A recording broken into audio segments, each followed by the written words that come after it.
Halo, assalamualaikum warahmatullahi wabarakatuh. Apa kabar? Sehat semua teman-teman. Mudah-mudahan teman-teman sehat semua ya. Dilancarkan segala urusannya dan diberkahi semuanya. Oke, ya seperti biasa tanpa basa-basi ya, to the point aja.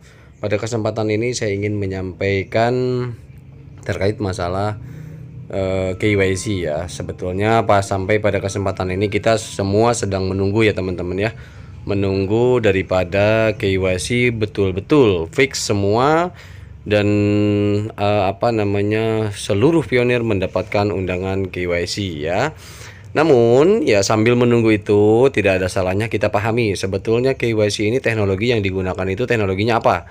Ya buat gambaran aja, dan ini saya hanya sharing dasarnya ya, dasar ya. Jadi karena memang ya kita belajar dari dasar lah, dari nol. Kita sama-sama belajar apa ya sebetulnya yang digunakan oleh Dr. Nicholas untuk memvalidasi data-data pionir ini seperti apa ya, trik-triknya, prosesnya gitu ya, teknologi yang digunakan apa aja. Oke, memvalidasi data pionir ya. Kita bongkar-bongkar dikit lah teman-teman ya.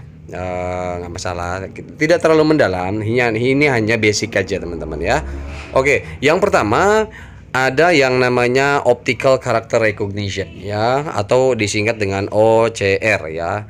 Nah, OCR ini artinya mengenal karakter optik atau pembaca karakter optik adalah konversi elektronik ya, atau mekanis dari gambar teks yang diketik, ditulis dengan atau dicetak menjadi teks yang disandikan dengan mesin, baik dari dokumen yang dipindai, foto dokumen, foto pemandangan ya, atau dari teks subtitle yang ditumpangkan pada sebuah gambar. Jadi gambar biasanya kan jenis file itu ada JPEG, ada PNG ya, ada FTX, ada lagi CTX ya, macam-macam lah intinya, jenis-jenis file itu tuh macam-macam ya. Nah, optical character recognition ini bagaimana membaca sebuah image, sebuah gambar agar ditransformasi menjadi sebuah teks ya. Nah, di sana nanti teksnya itu setelah dikonversi dengan optical elektroniknya menjadikan sebuah database seperti itu ya, kurang lebih untuk basic pemahaman daripada optical character recognition seperti itu teman-teman. Sebetulnya untuk optical character recognition ini sudah banyak teman-teman ya, sudah banyak di aplikasi Android. Sekalian saya kasih informasi untuk beberapa aplikasi ya, berhubungan dengan aplikasi Android yang memang hampir menyerupai optical character recognition walaupun tidak sempurna ya. Ini contohnya ya, contohnya untuk mengkonversi daripada image ke ke teks ya. Contoh ini saya sedang menjelaskan dan ini ada tulisan. Nah, contoh saya screenshot seperti ini. Oke. Nah, saya screenshot ya. Nah, setelah saya screenshot, ini screenshot itu berupa gambar nantinya. Nah, setelah berupa gambar, bagaimana untuk menjadi sebuah teks? Ya, kita coba ambil aplikasinya. Oke, nah ini saya ada aplikasi namanya Image to Text ya. Nah, kita klik foto ini, Image to Text. Nah, kita ambil gambarnya ya. Contoh yang tadi ya. Nah, contoh saya ambil dari screenshot ya, yang tadi yang ini ya. Kita ambil ya, kita select contohnya. Nah, itu kita buang aja. Ini yang ini kita buang. Oke. Nah, kemudian kita checklist ya. Dia akan convert sendiri, dan ini ada iklan ya, ada iklan sebentar berapa detik, kita buang. Nah, maka akan terjadi teks ya. Nah, ini pengenalan, coba kita baca betul apa enggak. Pengenalan karakter optik atau pembaca karakter optik adalah konversinya. Betul ya. Foto pemandangan atau teks subtitle yang ditumpangkan pada sebuah gambar, benar ya, nggak ada yang salah ketikannya ya. Nah, ini ada copy, kita copy aja. Nah, kan ada teks copy di clipboard. Ketika kita masuk ke catatan contoh ya. Nah, contoh di sini teman-teman. Saya paste di sini aja.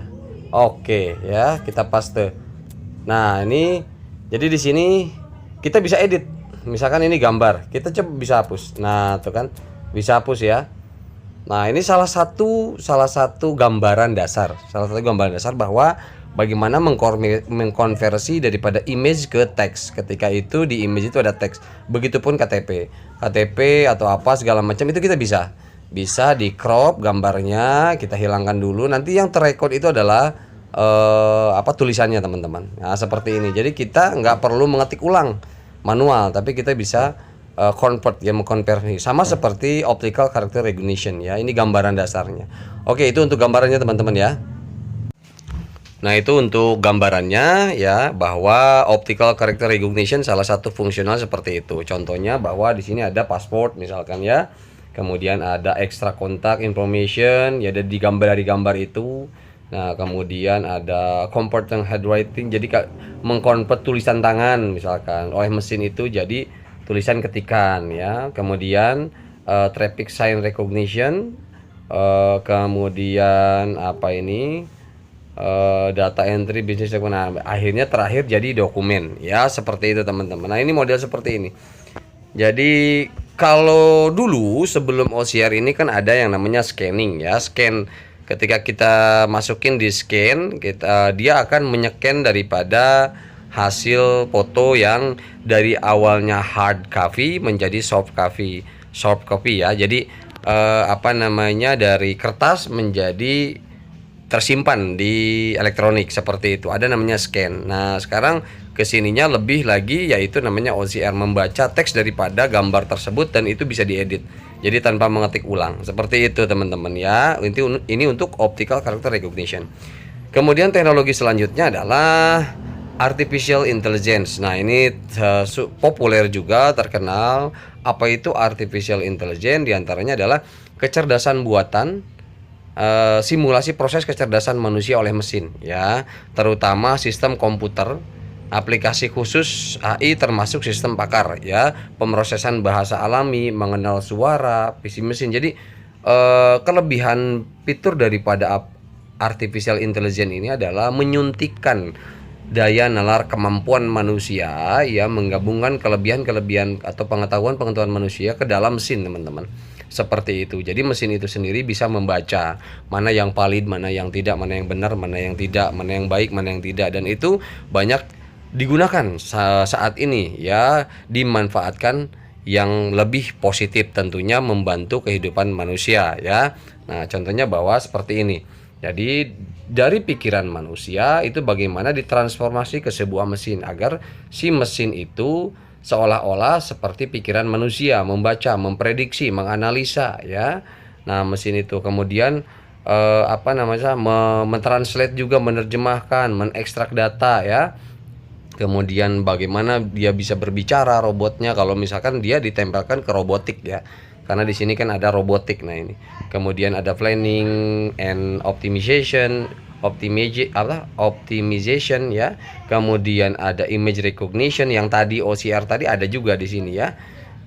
Jadi ini kelebihannya lebih canggih lagi ya, artificial intelligence ini. Gitu teman-teman. Contoh kalau misalkan AI ini diterapkan di sebuah robot, teman-teman, saya tunjukin kelebihan daripada AI, bagaimana robot bisa komunikasi dengan manusia, dan robot itu nyambung seperti mirip manusia, punya pikiran, arahnya kemana obrolan itu akan tahu, dan dia mengeluarkan suara, dia menerjemahkan juga, dan lain sebagainya. Coba ya untuk sebagai contoh. Nah, ini teman-teman ya. Nah, ini contoh adalah teknologi atau artificial intelligence diterapkan di sebuah robot. Bagaimana dia bisa berjalan, bagaimana dia bisa membaca jarak dengan manusia ya, sampai tidak menabrak, dan dia mengajak ngobrol seperti itu ya. Nah, ini salah satu contoh ya, kelebihan daripada teknologi. Seperti biasa lobet lagi teman-teman, sorry. Nah, jadi dia mengajak komunikasi pun layaknya manusia. Ini adalah suntikan daripada artificial intelligence ke bidang robot ya. Dan ketika ditanya dia normal ya. ketika ditanya dia normal, dia bicara, dia jawab, dia mampu dan nyambung ya, seperti itu. Oke, ini hanya contoh saja teman-teman ya. Nah, bahkan robot tadi bisa melucu, bisa apa namanya ya, bisa melawak ya, tergantung bagaimana data yang disuntikan ke robot tersebut ya, seperti itu. Oke, kemudian yang ketiga adalah human validation ya. Human validation ini adalah pengecekan validitas data manual menggunakan checking by human via platform ya. Seperti yang kita lakukan di Pi Network ini adalah kita disuguhkan sebuah data ya melalui platformnya Pi Network, menganalisa kebenaran dari data dari data-data baik foto, dokumen atau video face recorded. Jadi muka, wajah kita kan kalau untuk validator kan melihat ini muka record asli atau bukan. Kita ditanya nih, ini video asli atau editan atau dia itu robot atau manusia. Nah, itu dilihat dari videonya. Nah, kita yang dibaca, kita sebagai manusia harus mampu membedakan mana robot, mana manusia kan, seperti itu. Karena sekarang robot itu yang mirip manusia, raut mukanya, gerakan alis dan mulut, bibir, hidung segala macam itu banyak sekali teman-teman ya. Jadi harus diiringi dengan tetap menggunakan validasi manusia. Random checking merupakan trik memvalidasi data dan menghindari nepotisme validasi data. Jadi kita di random ya. Untuk validator mungkin pernah, jadi kita mengecek data India, data mana, data apa namanya Itali dan lain sebagainya. Nah, itu kita lihat dia robot atau bukan di situ ya. Jadi tetap manusia, validasi dari pihak manusia itu sangat penting dan dibutuhkan teman-teman ya. Di Pi Network disebut validator ya. Jadi mengecek data-data yang diberikan mesin otomatis platform ya secara acak dan dituntut kejujuran validator dan pengetahuan validator dalam analisa data. Seperti itu teman-teman. Oke. Di Pi Network ya, KYC ini mengkombinasikan ya, untuk Pi Network sendiri mengkombinasikan antara human checking validation dengan artificial intelligence AI, sehingga mungkin akurasi lebih baik ketimbang hanya menggunakan OCR saja yang pertama. Karena yang pertama itu terbatas, hanya dia dalam ruang lingkup membaca data dan mengkonversi data ke sebuah database ya, hanya seperti itu saja. Dia mengkonversi gambar, menyeken tulisan, akhirnya dia mengkonversi menjadi sebuah tulisan seperti itu, tetapi tidak mampu membaca lebih ya. Oke, nah ini ada dari keterangannya Nicholas sendiri ya. We are doing a lot of image processing with computer algorithm in addition to human validation. There is a machine learning process called optional character recognition, OCR kata dia kan. Jadi ada beberapa untuk validasi itu algoritma komputer itu menggunakan OCR. Using OCR technique, our software menggunakan software atau program OCR already know what is written on the ID most of the time. Jadi diketahui, jadi sudah banyak yang mengetahui bahwa membaca ID menggunakan OCR itu dari dulu juga udah banyak ya. Human are then called, jadi manusia kemudian mengatakannya provide additional security catching ya, catching any corner case the algorithm may miss. Ini untuk kecocokan atau kesesuaian daripada apa namanya data atau kasus di algoritma itu mungkin ada kesalahan kata dia. Nah, overall secara keseluruhan my assessment is that the current combination of human and artificial intelligence is very strong and reliable.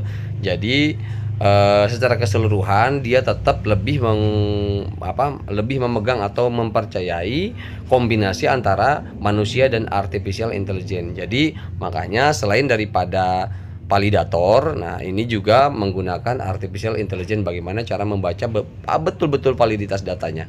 Karena seperti yang video sebelumnya saya bilang bahwa KYC ini bukan serta-merta ya, tapi di sini orang kan banyak yang paranoid ya, belum apa-apa udah takut segala macam. Tidak seperti itu, tidak demikian. Artinya ini teknologi dimanfaatkan dengan sebaik mungkin. Ini adalah hanya alat untuk betul-betul menilai atau mendapatkan nilai sebuah kejujuran ya, karena terlalu banyak manusia yang tidak jujur ya, kita tahu itu semua. Oke teman-teman ya. Oke, sampai sini dulu mungkin video ini. Mohon maaf apabila ada kekurangannya. Mudah-mudahan ini bermanfaat. Hanya sebatas untuk pengetahuan kita sama-sama bahwa untuk mengecek data ya jarak jauh ya seperti itu adanya, memvaliditas data, bahwa untuk validator juga mengalami bagaimana pengecekan data-data pionir ya, langkah-langkahnya sudah pernah mengetahui, dan itulah yang melalui platformnya Pi Network ya. Dan di sana di pusat itu dibantu dengan AI, artificial intelligence, itu lebih akurasinya lebih dapat bahwa ini betul atau tidak, valid atau tidak. Makanya